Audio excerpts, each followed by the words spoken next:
talked about work, and we said work is when you are expending energy. So recall that work being done on an object, if the force acting on the object causes or hinders the displacement of that object. What? I'm just reading the first sentence. Okay, I'll slow down. Work can also be defined as change in energy.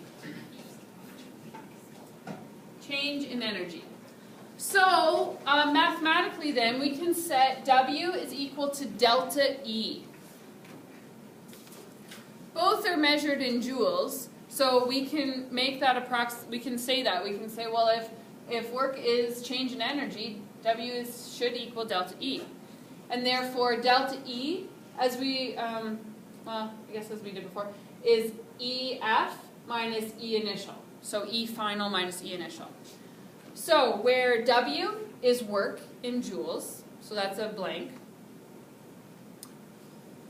Delta E is change in energy, that's also in joules. EF is final energy, measured in joules. And EI is initial energy, measured in rhinoceroses.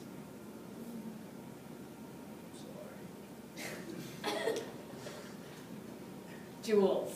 Just kidding. What did you say, Ava?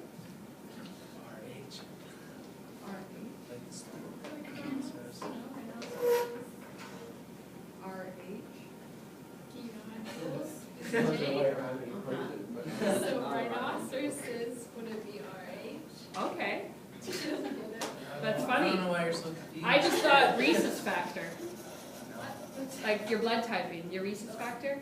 Positive or negative? That has something to do with my... Yes, it does. Yeah, you're right. It's not rhinos, no. Okay. I wanted to biology. Okay. That's what I remember. So this whole equation and concept where we say W is equal to delta E is called the work energy theorem, meaning like theory, work energy theory.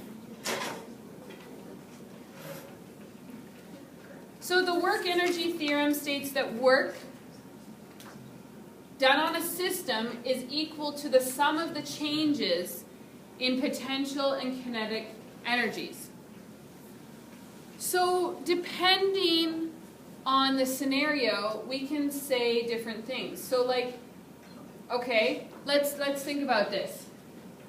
Okay, I'm going to start here, okay, and go over there. Are you ready?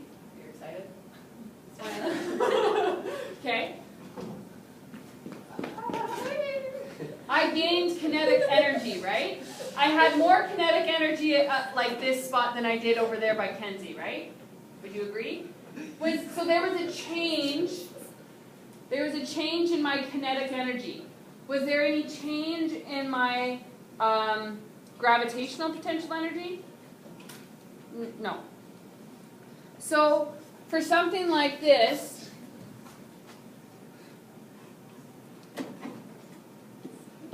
so for like, if work just equals delta EK, generally we say when there's no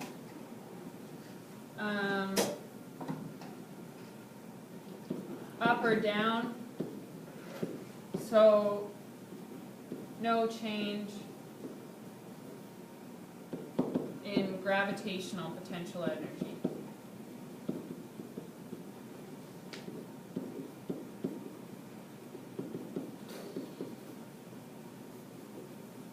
So that's like i.e.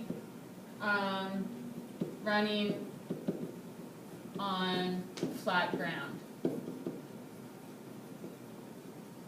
Really, like my muscles have potential energy and I convert that into kinetic by my myosin and actin moving. See, everyone understands that now, right? Bio class. But really, when we talk about our potential energy, we're mostly talking about gravitational potential energy. So say something where I'm just going work is equal to EP. Okay? Gravitational potential energy is, I could calculate that. No gravitational potential energy anymore because it's on the ground now. Okay? Okay, that was fun too, right? Okay? So, but it's just going up and down. So I can just analyze delta EP.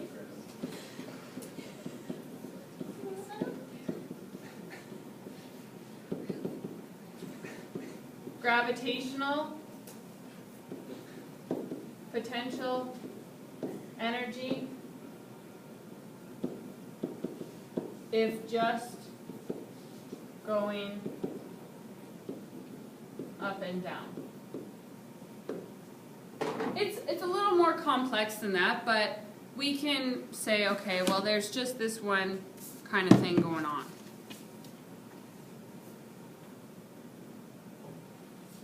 Now, let's see here. So now, though, what if I wish we had stairs in the classroom. We don't. What if no, we do.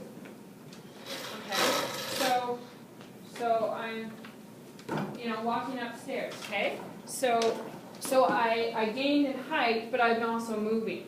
I pretend they're like really long and I run up the stairs. That's even more fun. Okay? So we can find work is equal to EK plus the change in EP if there's both things are changing. Okay?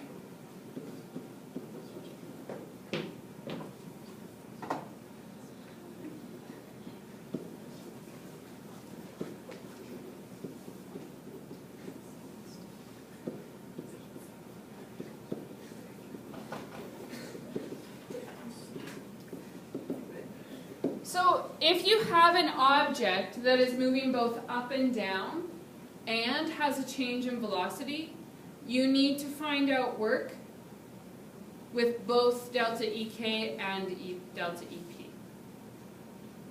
What does the delta mean again? Delta means change.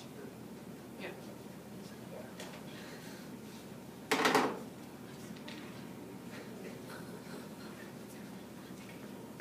So I would get